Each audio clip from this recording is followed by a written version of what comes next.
जैसे यूटा है वो एकदम राइट विंग वाला है, वहाँ तो लोकल लोगों को 11 बजे के बाद, मॉर्मन्स कहते हैं उनको, एक टाइप ऑफ क्रिश्चियंस हैं, एक काइंड ऑफ, उनको रात को 11 बजे के बाद दारू ही नहीं मिलती है। और अगर 7 बजे भी अगर आकर के बैठ गए वो, तो उनको क्या पता है, कुछ लिमिट है कि 3 पैक से ज़्यादा नहीं मिलेगा। अगर आप बाहर के हो, आपको देख के, जैसे हमको देख के पता चलेगा हम इंडियंस हैं, तो हमको नहीं मना करेंगे। लेकिन अगर आप गोरे हो तो आपको आईडी दिखानी पड़ेगी कि आप मॉर्मन नहीं हो, या आप यूट मॉर्मन नहीं हो, वो कैटेगरी के क्रिश्चियन नहीं हो आप, तो ही आपको एक्स्ट्रा दारू मिलेगी। समझ रहे हो?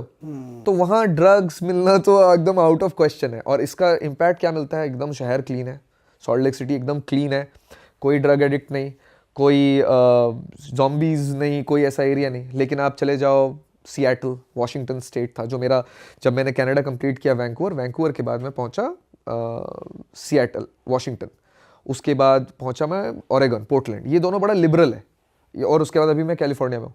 तो ये दोनों जगह पे, पोर्टलैंड और सिएटल के अंदर, मैं गाड़ी वॉलमार्ट पे लगाता हूँ सोने के लिए, मैं गाड़ी के अंदर ही सो जाता हूँ। बहुत कम होता है कि मैं हॉस्टल्स लेता हूँ ताकि मैं कॉस्ट को थोड़ा कम कर सकूँ, पता है ना पैसे बहुत ज़्यादा लग रहे हैं तो कॉस्ट कम कर सकूँ। तो मैं पहुंचा था सिएटल के अंदर, एक वॉलमार्ट है, वॉलमार्ट पे मैं गाड़ी लगा के सोता हूँ क्योंकि काफ़ी सेफ़ है। वॉलमार्ट अलाउ करता है कैंपर वैन्स को कि आप हमारे पार्किंग में रात में गाड़ी लगा के सो सकते हैं।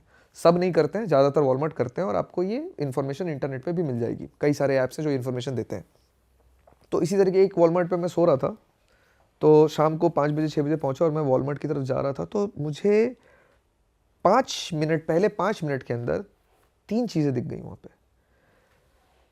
जनरली कहते हैं कि काले लोग करते हैं ड्रग्स, इस तरफ ज़्यादा होते हैं, और हमको जो भी दिखता है इंटरनेट पे, 2 लड़कियां अर्ली 20s में होंगी, 22-23 साल की लड़कियां, सुंदर, अच्छी, खूबसूरत लड़कियां, और बिल्कुल बेसुध पड़ी हैं ड्रग्स लेकर के।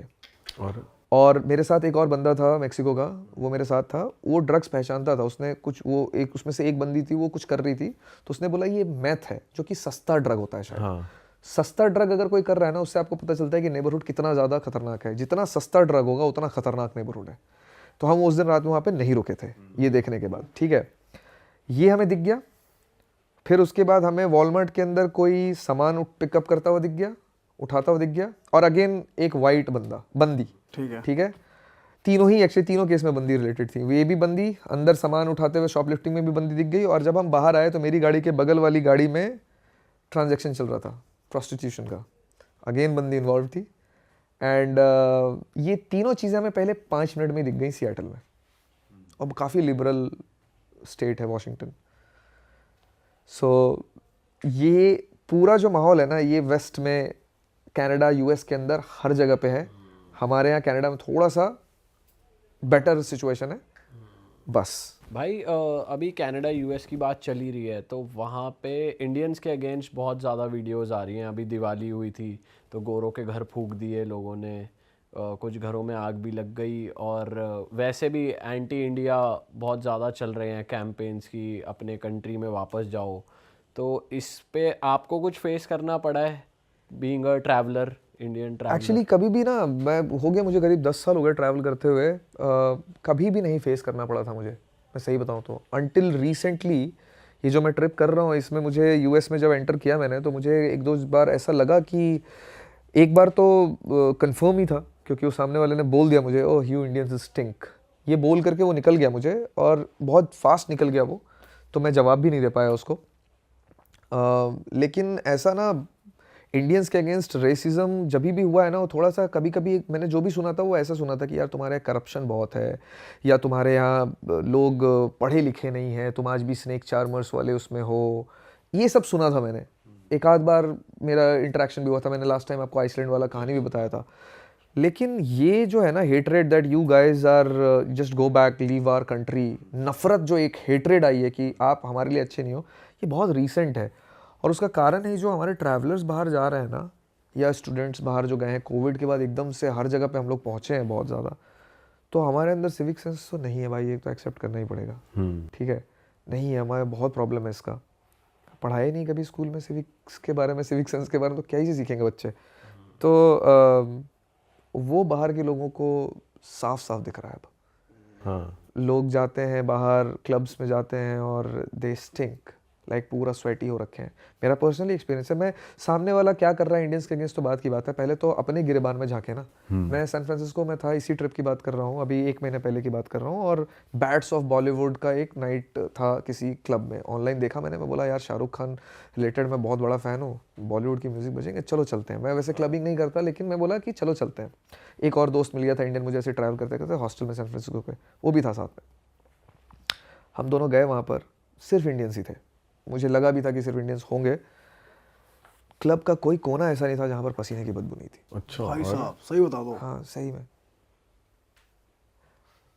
ऑफ कोर्स वो मैं तो काफ़ी लेट पहुँचा था और मैं सोबर था शायद, इसलिए मुझे ज़्यादा समझ में आ रहा था। मैं रात को 1-1:30 बजे पहुँचा था, क्योंकि मैं 10 से 11 बजे सैन फ्रांसिस्को ही पहुँचा था। तो 2 घंटे मुझे लग गए तैयार व्यार होने में, ये सब में, मतलब सामान रखो, चेक इन करो, ये सब में ही लग गए। तो मैं पहुँचा ही थोड़ा लेट, तब तक सब लोग अपने मूड में आ गए थे, डांस करके पसीने में आ चुके थे। ये भी रीज़न हो सकता है, बट स्टिल क्लब का कोई कोना ऐसा नहीं था जहाँ पे, मैं बता रहा हूँ, क्लब का कोई कोना ऐसा नहीं था जहाँ पे आप पसीने, क्यों नहीं बोलेंगे यार लोग दैट यू गाइज स्टिंक। और ये सारे वहाँ पर 21-22 साल के बच्चे हैं जो पढ़ाई लिखाई करने गए हैं वहाँ पर, ठीक है। 50 लाख, 70 लाख, 80 लाख, पता नहीं कितने पैसे लगा करके गए, कम से कम 40-50 लाख लगा के गए। तो they are from good families, like good का मतलब ये नहीं कि मतलब रिच फैमिलीज कहूँगा मैं। $100 का परफ्यूम अफोर्ड नहीं कर सकते वो। इट्स ऑल अबाउट हियर कि हमको आता ही नहीं है कि हमको पब्लिकली कैसे रहना है। एक बंदा स्विमिंग पूल में साबुन लगा के नहाने लग गया, आप लोगों ने वो वीडियो वायरल हुई थी कभी, हाँ कनाडा में। बताओ ये कोई तरीका है? क्या कर रहे हो तुम? ये स्विमिंग पूल है यार, वो वहां पर जाकर के साबुन लगा रहे हो और बगले साफ कर रहे हो यार, सीरियसली। मतलब क्या ही सोचे। वो तो प्रॉपर वीडियो चली है उस रील। अब आपके यहाँ पर अगर आकर के कोई बंदा और कुछ ऐसा करने लग जाए जो आपके मोहल्ले में आपको नेस्टी लगे देखने में, आपके अगेंस्ट आपका दिमाग नहीं खराब होगा उसको देख के? ऑफ कोर्स होगा। आप उनको आने दे रहे हो अपने यहाँ। आपने पहली बात तो उनको कहा नहीं है कि आप हमारे यहाँ, वो आ रहे हैं और आप उनको आने दे रहे हो। और फिर आप जा करके उनके यहाँ पे, उनके कल्चर को तो छोड़ो कि आपने उनके कल्चर के साथ क्या किया नहीं किया, पर आप उनकी जगह को गंदा कर रहे हो। और किसी चीज़ में वेस्ट हमसे आगे हो या नहीं हो, एक चीज़ में ज़रूर आगे है, वो है साफ़ सफाई। साफ़ सफाई, हाइजीन, इन चीज़ों में वो हमसे ठीक है।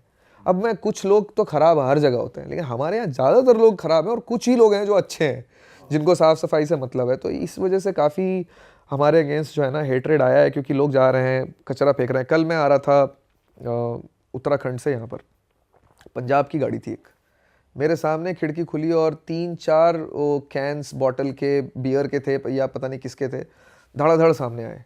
मैंने बोला भी कि भाई ये कैन उठाओ और उनके जा करके मैं फेंकूंगा, गाड़ी रोक। तो मेरा दोस्त बोलता है कि मत कर, वो सामने जो गाड़ी जा रही है ना वो BMW है, वो कोई फ़ायदा नहीं है उसको बता करके। BMW है मतलब पैसा है ना, और उससे कैंस निकल करके हाईवे पर फेंका है। इसमें सरकार की क्या गलती है? ये तो हमारे ही लोग हैं। अभी ये जिस दिन जाएंगे बाहर, अब BMW है तो ऐसा तो इतना पैसा तो है उसके पास कि वो अमेरिका और यूरोप भी घूमता होगा, वो यहाँ पे भी यही करेगा, वो वहाँ पे भी वही करेगा। तो लोग क्या बोलेंगे कि देखो इंडियन आया हमारे यहाँ पे ये करके जा रहा है। तो क्यों नहीं हेटरेड होगा यार? तो हेटरेड है, मेरे साथ भी हो रहा है और मुझे लगता है होता रहेगा भी। और मुझे लगता है कि सरकार को इट्स वेरी हार्ड, मुझे लगता है इट्स वेरी हाई टाइम कि सरकार को इसके अगेंस्ट लेना चाहिए।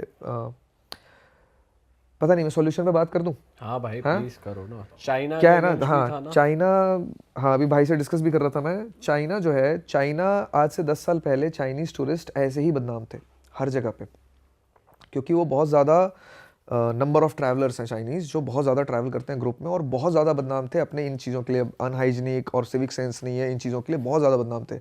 मतलब चाइनीज़ टूरिस्ट के अगेंस्ट जो हेटरेड था ना, वो बहुत ऑसम लेवल पे था। अभी तो इंडियंस को उतना हेटरेड मिला ही नहीं है जितना चाइनीज़ टूरिस्ट को मिलता था 10 साल पहले तक।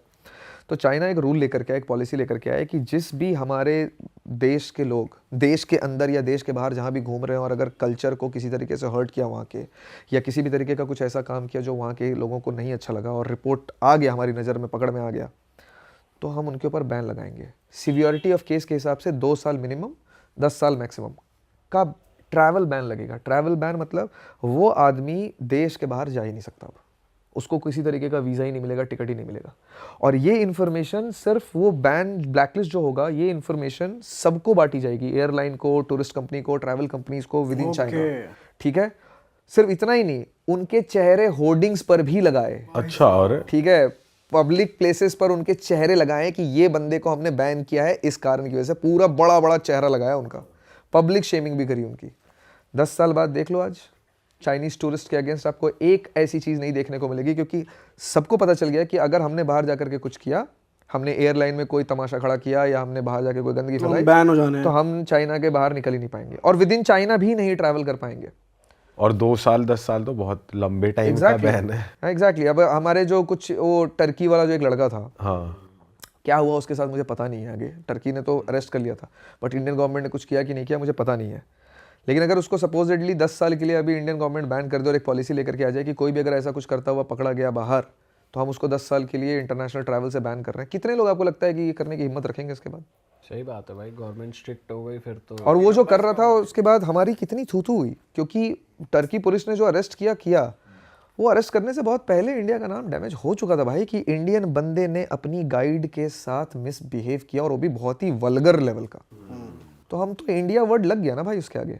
भाई 1-2 ट्रैवलर्स हैं जो अभी व्लॉग वगैरह करते हैं और वो बहुत गलत लेवल पे जाते हैं, मतलब रिकॉर्ड भी करते हैं। एक बंदा थाईलैंड में घूमता है, आपने वो देखा होगा, वो जो नेक्स्ट लेवल बातें बोल देता है, वो चीज़ भी बहुत गलत हो रही है, उससे भी हमारा नाम बहुत खराब होता है यार। मुझे तो ऐसा लगता है कि बैन ही करना चाहिए, क्योंकि आप एक बंदे को बैन करोगे ना तो उससे आप एग्जाम्पल सेट करोगे। बैन करना ही चाहिए। पर हार्श रियलिटी ये भाई कि कोर में प्रॉब्लम ये है कि वो बंदा जो बना रहा है ना, उसको कंज्यूम करने वाले लोग भी तो हमारे देश के ही हैं।